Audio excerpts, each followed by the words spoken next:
AC circuit में जो next topic था वो है समांतर परिपथ में अनुनाद यानी रेजोनेंस इन पैरेलल सर्किट। इसके पहले हम प्रीवियस वीडियो में हम लोगों ने देखा था रेजोनेंस इन सीरीज सर्किट में, ठीक है। तो ये सर्किट है, यहाँ पे सर्किट देखिए ये आर एक्सएल और एक्सी यहाँ पे लगा हुआ है।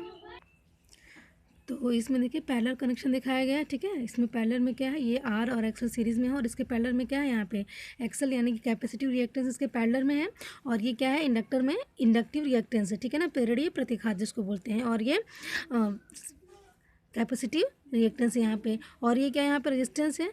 इसमें आईसी करंट फ्लो होगी जब भी सप्लाई हम देंगे, वोल्टेज देंगे इसको। तो इस प्रकार से हम पैरेलल कनेक्शन देते हैं। समांतर में जो अनुनाद होता है, समांतर परिपथ में जो रेजोनेंस होगा, उसके लिए हम सर्किट पैरेलल का इस प्रकार से बनाएंगे। और इसका वेक्टर डायग्राम है, क्योंकि हम लोगों ने सीरीज की बात की थी, अब तक आरएलसी सीरीज सर्किट पढ़ा था, आरएल सीरीज सर्किट पढ़ा था, पैरेलल की बात नहीं हुई थी। तो पैरेलल में देखिए, अगर पैरेलल में हमारा कनेक्टेड है तो उसके लिए वेक्टर डायग्राम क्या होगा कि यहाँ हमेशा अगर यहाँ एक्सी होगा, ठीक है, अगर जिसके पैरेलल में अगर एक्सी जुड़ा होगा, ठीक, सीरीज़ में एक्सल जुड़ा है, तो यहाँ पे क्या होगा, जो हमारा लैग करेगा और 90 डिग्री से, इसे यानी कि आई वी से जो हमारा लैग करेगा वो आई एल करेगा, यानी कि इंडक्टिव रिएक्टेंस की बात हो रही है यहाँ पे, ठीक है ना। आई एल लैग करेगा, जो सीरीज में होगा वही क्या होगा, यहाँ पे लैग करेगा, ठीक। तो अगर यहाँ पे एक्सी होगा तो यहाँ पे एक्सी वो आई सी लैग करेगा, ठीक है। और यहाँ क्या है, एक्सल है, तो यहाँ पे आई एल लैग कर रहा है। तो इस प्रकार से समांतर परिपथ में, जो हमारा समांतर परिपथ में अनुनाद होता है, उसके लिए जो ये सर्किट है, इस सर्किट के लिए वेक्टर डायग्राम हम इस प्रकार से बनाएंगे। हमारे दो कंपोनेंट हमको मिलते हैं विपे, ये आई एल कॉस थीटा और ये यहाँ आई एल साइन थीटा, दो कंपोनेंट हमको मिले। और यहीं पर एक्टिव कंपोनेंट और रिएक्टिव कंपोनेंट होते हैं, सक्रिय और एक प्रतिकारी घटक जिसको बोलते हैं। इसके बारे में आप लोगों ने देखा था सर्किट में, जब हम बता रहे थे आरएलसी सीरीज सर्किट उसमें। तो अगर हम इसकी बात करें, दो कंपोनेंट हमको मिलते हैं, तो इसी दोनों कंपोनेंट में से जो हमारा रिएक्टिव कंपोनेंट होता है, यानी प्रतिकारी जो हमारा घटक होता है, यानी आई एल साइन थीटा, ठीक है। इस सर्किट में जो आई एल साइन थीटा होगा, अगर उसका मान 0 हो जाता है तो हमारा ये सर्किट क्या होगा, रेजोनेंस सर्किट कहलाएगा, ठीक है। इसको हम देख लेते हैं। तो इस प्रकार से पहले तो हम समांतर परिपथ में अनुनाद के लिए सर्किट बनाएंगे और इसके लिए ये वेक्टर डायग्राम बनाएंगे, ठीक है ना। इसमें जो कंपोनेंट्स लगे हैं वो आपको पता ही है। फिर इसके बारे में चलिए हम बात करते हैं कि इसको किस प्रकार से हम डिराइव करेंगे। यह है कि चित्र ए में देखिए, इसमें चित्र ए में क्या है, एक समांतर एसी परिपथ दिखाया गया है, ठीक है। एक समांतर एसी परिपथ दिखाया गया है जिसमें एक प्रतिरोध आर एवं एक प्रेरकत्व एल एक संधारित्र सी के साथ समांतर क्रम में जुड़ा हुआ है, ठीक है ना। एल एक संधारित्र सी के साथ समांतर क्रम में जुड़ा हुआ है और संधारित्र में धारा आई सी, ठीक है, इसमें क्या होगी, आईसी फ्लो होगी और उसमें आईएल फ्लो होगी। संधारित्र में धारा आईसी एवं प्रेरकत्व में धारा आईएल है तथा परिपथ की परिणामी धारा क्या होगी, हमारी आई होगी यहाँ पे, ठीक है। परिपथ की परिणामी धारा आई है। और चित्र बी में क्या किया गया है, चित्र बी में इस परिपथ का वेक्टर डायग्राम दिखाया गया है जिसमें आई एल कॉस थीटा तथा आई L sine theta, I L के क्रमशः सक्रिय, एक्टिव एवं प्रतिकारी यानी रिएक्टिव घटक है, ठीक है। ये क्या है, I L cos theta active component है और ये आई L sine theta reactive component है। तो इस परिपथ में जब संपूर्ण रिएक्टिव कंपोनेंट यानी आई एल साइन थीटा का मान 0 हो जाता है, तब परिपथ में अनुनाद की क्रिया उत्पन्न होती है, ठीक है। तब इसमें अनुनाद की क्रिया क्या होगी, उत्पन्न होगी तथा जिस आवृत्ति पर अनुनाद होता है उसे क्या कहते हैं, अनुनाद आवृत्ति यानी एफ आर कहते हैं। अतः अनुनाद पर हम अगर बात करें तो कुल प्रतिकारी घटक यानी रिएक्टिव कंपोनेंट क्या होना चाहिए, बराबर 0 होना चाहिए, ठीक है। देखिए, जो हमारा रिएक्टिव कंपोनेंट है कुल प्रतिकारी घटक क्या होगा, बराबर 0, अर्थात I C minus I L sine theta बराबर 0। ये क्या है, हमारा रिएक्टिव कंपोनेंट है। तो I C minus I L sine theta is equal to 0 इस वेक्टर डायग्राम के द्वारा, ठीक है ना। यहाँ से हमको ये मिला, यानी कि अगर हम पैरेलल में रेजोनेंस की बात करें, समांतर परिपथ में रेजोनेंस की बात करें, तो वहाँ पे जो हमारा रिएक्टिव कंपोनेंट होता है वो क्या होना चाहिए, 0 होना चाहिए। तो हमारा सर्किट क्या हो जाएगा, रेजोनेंस कहलाएगा, रेजोनेंस सर्किट हो जाएगा। तो यहाँ से अगर हम बात करें, हमको पता है कि आई बराबर क्या होता है, वी अपॉन आर होता है ओम्स लॉ के अकॉर्डिंग। तो यहाँ पर हम कैपेसिटेंस की बात करें, अगर आई सी बराबर क्या हो जाएगा, वी अपॉन एक्स सी, चूँकि हमारा कैपेसिटर में क्या होता है, रिएक्टिव कैपेसिटिव रिएक्टेंस होता है प्रतिरोध के रूप में। तो यहाँ पे प्रतिरोध के रूप में हम क्या लिखेंगे, एक्स सी लिखेंगे आर की जगह पे, ठीक है ना। आई सी में आई सी का मान निकालने के लिए वी अपॉन एक्स हो जाएगा। आई एल के लिए क्या करेंगे, वी अपॉन जेड, यानी कि जो हमारा यहाँ से देखिए आर है, वी अपॉन जेड कैसे आ जाएगा, यहाँ पे जो हमारा आर आएगा वी अपॉन आर ही तो आएगा, यानी एक्स एल आएगा, ठीक है। वो हमारा किसके बराबर होता है, जेड के बराबर होता है। हम लोग पिछले सीरीज में देखे थे किस प्रकार से वी अपॉन जेड हमारा आया था, ठीक है। तो इसलिए आई एल बराबर वी अपॉन जेड, जेड हमारा क्या होता है आर के बराबर होता है, यानी प्रतिरोध के बराबर जेड होता है इम्पीडेंस। तो इंडक्टिव में इंडक्टिव करंट हमारा जो होगा, अगर इंडक्टेंस में अगर हम बात करें तो वहाँ पे हमारा वी अपॉन जेड के फॉर्म में हमको करंट का मान मिलेगा, ठीक है ना। आर की जगह हम क्या लिखें यहाँ पे जेड लिखें, क्योंकि जो टोटल हमारा रेजिस्टेंस होता है वो टोटल प्रतिबाधा के बराबर होता है, ठीक है ना। तो वी अपॉन जेड हो जाएगा एवं साइन थीटा बराबर यहाँ पे क्या हो जाएगा, साइन थीटा बराबर अगर हम इम्पीडेंस ट्रायंगल के माध्यम से देखें तो हमारा इम्पीडेंस ट्रायंगल ये होता है, और इम्पीडेंस ट्रायंगल में साइन थीटा का मान निकालना है तो लंब बटे कड़ के रूप में, तो लंब क्या है यहाँ पे एक्सएल है अपॉन जेड। यहाँ पे साइन थीटा का मान हम इस इम्पीडेंस ट्रायंगल के माध्यम से निकाल लेंगे। तो यहाँ से देखिए वी अपॉन एक्स हो जाएगा, ठीक है। V upon X is equal to क्या हो जाएगा, वी अपॉन जेड। ये जो होता है हमारा कैपेसिटिव और इंडक्टिव में जो हमारा रिएक्टेंस होता है वो क्या होता है इम्पीडेंस के बराबर होता है, इसलिए यहाँ पे वी अपॉन जेड हो जाएगा इज इक्वल टू हो जाएगा एक्सएल अपॉन जेड, ठीक है ना। ये तीनों क्या हो जाएंगे आपस में बराबर होंगे। अब यहाँ पे हम अगर बात करें Z square is equal to क्या हो जाएगा एक्सी इंटू एक्सएल, ठीक है। इसके माध्यम से Z square is equal to क्या हो जाएगा एक्सी इंटू एक्सएल हो जाएगा। अब XC into XL R square plus XL square equal to क्या हो जाएगा, देखिए जेड स्क्वायर बराबर क्या होता है, जेड बराबर क्या होगा R square plus XL square होता है, ठीक है। जेड स्क्वायर बराबर होगा जेड, यहाँ जेड बराबर क्या है R square plus XL square है, तो यहाँ पे जेड स्क्वायर बराबर क्या हो जाएगा रूट हट जाएगा तो क्या हो जाएगा एक्सी और इंटू एक्सएल, ठीक है ना।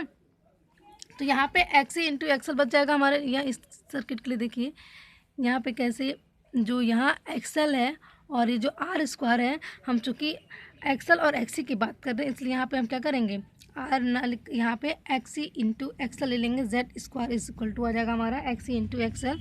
तो यहाँ से जेड का मान क्या है, यहाँ देख लीजिए जेड का मान क्या है R square plus XL square है, ठीक है ना। तो अगर हम स्क्वायर के फॉर्म में लिखे तो ये हटेगा तो क्या हो जाएगा यहाँ पे R square plus XL square हो जाएगा, जेड स्क्वायर हो जाएगा पे क्या हो जाएगा R square plus XL square is equal to क्या हो जाएगा 1/ओमेगा सी इंटू ओमेगा एल, ठीक है ना। 1/ओमेगा सी इंटू ओमेगा एल, चूँकि हमारा एक्सएल का जो एक्सी का जो फॉर्मूला होता है 1/ओमेगा सी भी होता है और एक्सएल का फॉर्मूला क्या होता है ओमेगा एल होता है। तो यहाँ से एक्सी इंटू एक्सएल की जगह पे क्या हो जाएगा एक्सी की जगह पे 1/ओमेगा सी इंटू एक्सएल की जगह पे ओमेगा एल हो जाएगा, और यहाँ जेड स्क्वायर की जगह पे क्या हो जाएगा R square plus X square by impedance triangle के द्वारा, ठीक है ना। तो इस प्रकार से जो हमारा ये इक्वेशन मिला है वो समझ में आया आप लोगों को किस तरीके से हमने इसको लिखा है यहाँ पे। अब यहाँ से पक्षांतर कर करके हम एक्सएल स्क्वायर का मान निकाल लेंगे, एक्सएल स्क्वायर इक्वल टू क्या हो जाएगा ओमेगा से ओमेगा यहाँ कट जाएगा, यहाँ बचेगा एल अपॉन सी, ठीक है। एक्सएल स्क्वायर बराबर क्या हो जाएगा एल अपॉन सी और आर स्क्वायर घर करेंगे तो माइनस आर स्क्वायर हो जाएगा, ठीक है। तो एक्सएल स्क्वायर एक्स का फॉर्मूला हमारा 2πfl होता है, ठीक है। रेजोनेंस के केस में एफ आर हो जाएगा यहाँ पे, ठीक। तो यहाँ पे क्या हो जाएगा 2πfr square is equal to क्या हो जाएगा L upon C minus R square. अब यहाँ से एफ आर का मान अगर हमको निकालना होगा पक्षांतर कर लीजिए इसको, एफ आर का मान निकालने के लिए 1/2πfl हो जाएगा, रूट में हो जाएगा L upon C minus R square, ठीक है ना। इसको पक्षांतर करने के बाद एफ आर का मान हमको निकल जाएगा मिल जाएगा। अब एफ आर का मान को हम एफ आर बराबर 1/2π और under root 1/LC minus R square upon L square लिख सकते हैं, ठीक है। तो ये हमारा फ्रीक्वेंसी मिल जाएगा, यानी कि resonance frequency in parallel circuit. Parallel circuit में जो हमारा रेजोनेंस फ्रीक्वेंसी हो जाएगा वो हमें ये मिल जाएगा एफ आर बराबर 1/2π under root 1/LC minus R square upon L square मिल जाएगा, ठीक है। तो रेजोनेंस में फ्रीक्वेंसी होगी किसमें पैरेलल सर्किट में जो रेजोनेंस होगा उसके लिए फ्रीक्वेंसी हमारी ये मिलेगी। और जबकि हम लोग सीरीज में फ्रीक्वेंसी हमारी क्या आई थी, सीरीज में फ्रीक्वेंसी क्या आई थी 1/2π अंडर रूट एल सी आई थी, ठीक है। सीरीज में फ्रीक्वेंसी जो आई थी रेजोनेंस के लिए 1/2π अंडर रूट एल सी आई थी। और समांतर में जो हमारा फ्रीक्वेंसी आया है समांतर में यानी समांतर पर जो अनुनाद है उसके लिए जो फ्रीक्वेंसी हमारी आई है अनुनाद फ्रीक्वेंसी वो क्या है 1/2π under root 1/LC minus R square upon L square, ठीक है। अगर परिणामी धारा की बात करें तो परिणामी धारा हमारा कैसे निकालेंगे, देखिए चूँकि आई एल साइन थीटा एवं आई सी एक दूसरे के बराबर एवं विपरीत हैं, ठीक है। देखिए आई सी और आई एल साइन थीटा क्या एक दूसरे के बराबर और विपरीत हैं, ठीक है। आई सी एक दूसरे के विपरीत हैं, इसलिए परिपथ की परिणामी धारा क्या होगी आई एल कॉस थीटा के बराबर होगी, ठीक है ना। ये दोनों बराबर तो क्या जो कट जाएंगे तो यहाँ से क्या बचेगा आई एल कॉस थीटा बचेगा, तो आई एल कॉस थीटा के बराबर होगी। अतः परिणामी धारा जो होगा हमारा जो परिणामी धारा होगा आई बराबर क्या होगा आई एल कॉस थीटा हो जाएगा हमारा, ठीक है। क्योंकि आई एल साइन थीटा तो यहाँ से बराबर है तो यहाँ से कट जाएगा आई एल साइन थीटा और आई सी का मान बराबर हो जाएगा, विपरीत है तो इसलिए वहाँ पे कंसिडर नहीं होगा। यहाँ क्या बचेगा आई बराबर आई एल कॉस थीटा बचेगा। तो परिणामी धारा बराबर हमारा क्या मिल गया आई एल कॉस थीटा। अब आई एल कॉस थीटा की जगह पे हम क्या लिखेंगे, यहाँ से जो यहाँ से आई बराबर आई एल कॉस थीटा हमको मिल गया। तो अब आई एल की जगह हम आई बराबर क्या होता है, वी इंटू आर होता है। तो आई एल बराबर हम यहाँ पे वी अपॉन जेड लिख सकते हैं, ठीक है ना। इसके माध्यम से V upon Z, I L का मान जो हमारा वी अपॉन जेड आया था, तो यहाँ पे क्या हो जाएगा, वी अपॉन जेड हो गया आई एल की जगह पे। और कॉस थीटा बराबर क्या हो जाएगा, इम्पीडेंस ट्रायंगल की अगर बात करें तो इम्पीडेंस ट्रायंगल में कॉस थीटा इक्वल टू हो जाएगा आर अपॉन जेड, ठीक है। कॉस थीटा बराबर क्या होता है, आधार बटे कर्ण होता है। तो यहाँ पे हम आर अपॉन जेड हो जाएगा कॉस थीटा का मान, इम्पीडेंस ट्रायंगल से निकालेंगे। तो इम्पीडेंस ट्रायंगल से निकालने के बाद V upon Z into cos theta का मान यहाँ पे क्या आया, आर अपॉन जेड, ठीक। आर अपॉन जेड यहाँ मान आ गया। तो अब आई बराबर क्या हो जाएगा, V R upon Z square हमको मिल गया, ठीक है। आई बराबर क्या हुआ, V R upon Z square मिल गया, ठीक है। अब यहाँ से देखिए वी आर अपॉन क्या हो जाएगा, जेड स्क्वायर का मान क्या है, एक्सएल इंटू एक्सी। यहाँ पे जेड स्क्वायर का मान क्या आया था, एक्सी इंटू एक्सएल आया था। तो यहाँ पर हम जेड स्क्वायर का मान रख देंगे एक्सएल इंटू एक्सी, चूँकि यहाँ बताया गया है। अब यहाँ देखिए आई बराबर क्या हो जाएगा, वी आर अपॉन एक्सएल और एक्सी का ओमेगा का फॉर्म में अगर लिखना चाहें तो 1 upon omega C into omega L हो जाएगा। तो यहाँ से वी आर अपॉन क्या हो जाएगा, ओमेगा से ओमेगा कट जाएगा, एल अपॉन सी बचेगा, यानी आई इक्वल टू क्या हो जाएगा, V upon L upon C R, ठीक है। और V upon L by C R हम लिख सकते हैं इसको। तो परिणामी धारा जो हमारा मिलेगा हमको, परिणामी धारा आई इक्वल टू, तो परिणामी धारा हमको क्या मिला, आई बराबर V upon L upon C R मिला, ठीक है ना। अब यहाँ से देखिए उपरोक्त सूत्र में, अब इस फॉर्मूले के, अब परिणामी धारा आई बराबर V upon L by C R हमको मिला, ठीक है। अब यहाँ से देखिए इस फॉर्मूले के द्वारा कि उपरोक्त सूत्र में एल अपॉन सी आर क्या है, एल अपॉन सी आर क्या है, समांतर परिपथ की अनुनाद पर तुल्य प्रतिबाधा है, ठीक है ना। एल अपॉन सी आर क्या है, अनुनाद परिपथ समांतर परिपथ की अनुनाद पर, ठीक है, तुल्य प्रतिबाधा है, जिसे गतिज प्रतिबाधा यानी डायनेमिक इम्पीडेंस भी कहते हैं। तथा अनुनाद पर इसका मान क्या होता है, अधिकतम होता है, जिसके कारण न्यूनतम धारा प्राप्त होती है, ठीक है। अतः समांतर परिपथ में अनुनाद की स्थिति पर देखिए कौन कौन से कंडीशन होते हैं कि परिपथ का संपूर्ण रिएक्टिव कंपोनेंट क्या होता है, शून्य होता है। अब हम लोगों ने देखा कि परिपथ का संपूर्ण रिएक्टिव कंपोनेंट यानी कि आई एल साइन थीटा क्या होता है, शून्य होता है। दूसरा क्या है, परिपथ का पावर फैक्टर इकाई होता है, ठीक है ना। जब ये हमारा रिएक्टिव कंपोनेंट 0 हो जाएगा तो परिपथ का जो पावर फैक्टर होगा वो क्या होगा, इकाई होता है। और परिपथ की गतिज प्रतिबाधा का मान क्या होगा, एल अपॉन सी आर होता है। नेक्स्ट, अनुनाद की स्थिति में धारा का मान न्यूनतम होता है, इसलिए इसे अस्वीकार्य परिपथ यानी रिजेक्टर परिपथ भी कहते हैं। समांतर अनुनाद को धारा अनुनाद भी कहते हैं, ठीक है। अनुनाद पर आवृत्ति F R is equal to 1/2 pi under 1/LC minus R square upon L square में जब आर का मान शून्य होता है, इसमें जब आर का मान शून्य होता है तब यह आवृत्ति श्रेणी परिपथ में अनुनाद आवृत्ति F R is equal to 1/2 pi into 1/LC के बराबर हो जाता है, ठीक है ना। तो समांतर परिपथ अनुनाद पर जो आवृत्ति हमारी होती है ये होती है जब आर का मान यहाँ शून्य हो जाता है तब आवृत्ति क्या होती है, श्रेणी परिपथ में अनुनाद आवृत्ति कहलाती है, ठीक है। श्रेणी परिपथ में हमारा फ्रीक्वेंसी क्या यानी अनुनाद फ्रीक्वेंसी जो आया था, रेजोनेंस फ्रीक्वेंसी का मान 1/2 पाई इंटू 1/LC आया था। तो यही हो रहा है कि जो समांतर परिपथ में अगर जो हमारा फ्रीक्वेंसी आया है अनुनाद फ्रीक्वेंसी, अगर अनुनाद फ्रीक्वेंसी समांतर परिपथ के जो समांतर परिपथ का जो अनुनाद फ्रीक्वेंसी है उसमें आर का मान अगर 0 हो जाता है तो वह किसके बराबर हो जाएगी, श्रेणी परिपथ के बराबर हो जाएगी, ठीक है ना। तो इस प्रकार से हम जो हमारा फैक्ट है यहाँ पे जो कौन कौन सी कंडीशन होती है हम लोगों ने देखा। अब हम क्वालिटी फैक्टर की बात करेंगे, यानी परिपथ में अनुनाद पर क्वालिटी फैक्टर का मान, समांतर परिपथ में अनुनाद पर क्यू फैक्टर यानी क्वालिटी फैक्टर का मान एल या सी पर धारा तथा परिणामी धारा का अनुपात होता है, ठीक है। अतः क्यू फैक्टर इक्वल टू क्या हो जाएगा, एल या सी में धारा अपन संपूर्ण धारा। जबकि हम सीरीज़ में अगर हम बात करें तो सीरीज़ में क्वालिटी फैक्टर की बात की थी तो वहाँ पे क्या था, एल या सी के क्रॉस वोल्टेज था अपॉन टोटल वोल्टेज था। और पैरेलल में क्या है, पैरेलल में जो हमारा क्वालिटी फैक्टर है वो इक्वल टू क्या हो जाएगा, एल या सी में धारा अपॉन संपूर्ण धारा, ठीक है।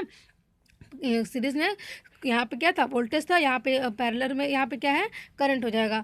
तो Q बराबर क्या हो जाएगा, आई सी अपॉन आई। देखिए quality factor Q equal to क्या हो जाएगा, आई सी, यानी एल या सी में धारा, एल या सी में धारा है तो हम सी में बता रहे हैं आई सी अपॉन आई, संपूर्ण धारा क्या हो जाएगा, आई हो जाएगा। I C upon I is equal to क्या हो जाएगा, वी अपॉन एक्सी, ठीक है। आई बराबर क्या होगा, वी अपॉन आर, यानी वी अपॉन एक्सी इंटू आई बराबर क्या होता है, जेड आर अपॉन वी, ठीक है। रेजोनेंस में इम्पीडेंस की बात हो रही इसलिए यहाँ आर लिखा गया है। आई बराबर क्या होगा, जेड अपॉन बी इंटू कर देंगे, इज इक्वल टू क्या हमको मिल जाएगा, जेड आर अपॉन, ये वी से बी कट जाएगा, जेड आर अपॉन एक्स ही मिल जाएगा क्वालिटी फैक्टर, यानी क्यू इक्वल टू क्या मिला हमको, जेड आर अपॉन एक्स ही। अब हम जेड आर को L upon C R upon 1 omega omega C के फॉर्म में भी इसको लिख सकते हैं। ठीक है, ओमेगा सी एक्स ही को हम 1 अपॉन ओमेगा सी भी लिख सकते हैं।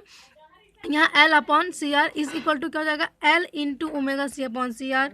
यहाँ पे Z R is equal to क्या है, 1 अपॉन सी आर है। ठीक है ना, जेड इज इक्वल टू क्या है, एल अपॉन सी आर। तो यहाँ पे जेड आर बराबर क्या है, एल अपॉन सी आर है। तो यहाँ पे हम L upon C R Z की जगह पे रखे हैं, एक्स की जगह पे 1 अपॉन ओमेगा सी रखा गया है। इसको सॉल्व करेंगे तो L into omega C upon C R मिल जाएगा हमको। क्यू फैक्टर हमको लास्ट में मिल जाएगा L upon R into omega. ठीक है, L upon R into omega, C से यहाँ पे कट आउट हो जाएगा। तो L upon R into omega मिला। यहाँ पे ओमेगा इक्वल टू क्या होता है, 1 upon under root L C होता है।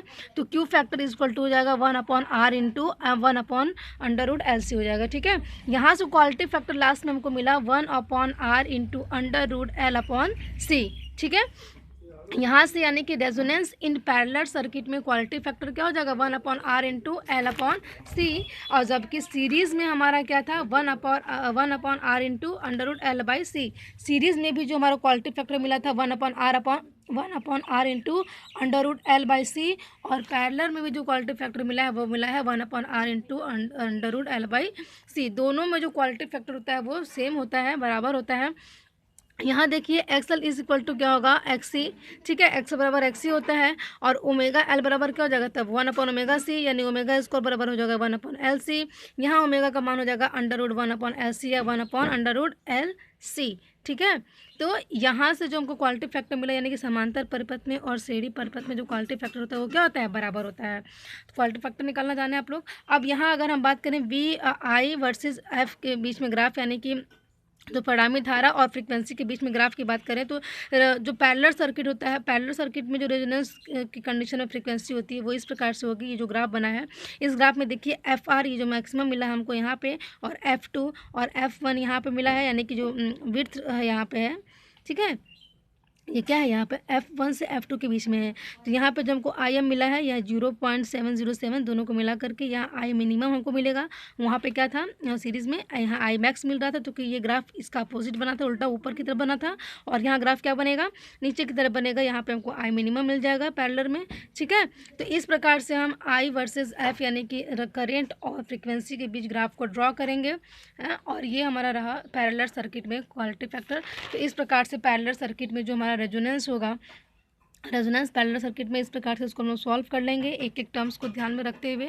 ठीक है, और इम्पीडेंस ट्रायंगल को ध्यान में रखते हुए सारे फॉर्मूला को यहाँ पे जो इम्पीडेंस ट्रायंगल था उसको ध्यान में रखते हुए क्या करेंगे हम, जेड स्क्वायर का मान और यहाँ पे R square plus XL square कैसे आया, इम्पीडेंस ट्रायंगल के माध्यम से हम समझेंगे। ठीक है, यहाँ फ्रीक्वेंसी का भी मान हमने निकाल लिया, रेजोनेंस फ्रीक्वेंसी, परिणामी धारा कैसे निकालना ये आप लोगों ने देखा। और लास्ट में क्या था, किस प्रकार जो हमारे कंडीशन हमको मिले थे, ये कंडीशंस इतने सारे थे आप लोगों ने देखा। और इसके बाद हम क्वालिटी फैक्टर की बात की थी। क्वालिटी फैक्टर हमारा क्या होता है, दोनों में सेम होता है। और उसके बाद हमने बात किया कि थी ग्राफ के बारे में बात की। तो ये हमारा खत्म होता है यहाँ पे parallel resonance in parallel circuit. ठीक, तो रेजोनेंस इन सीरीज सर्किट और रेजोनेंस इन पैरेलल सर्किट खत्म हो गया आप लोग का। तो हम लोग नेक्स्ट वीडियो में बात करेंगे कुछ टर्मिनोलॉजी है उसके बारे में और पॉलीफेज सर्किट के बारे में। ठीक है ना।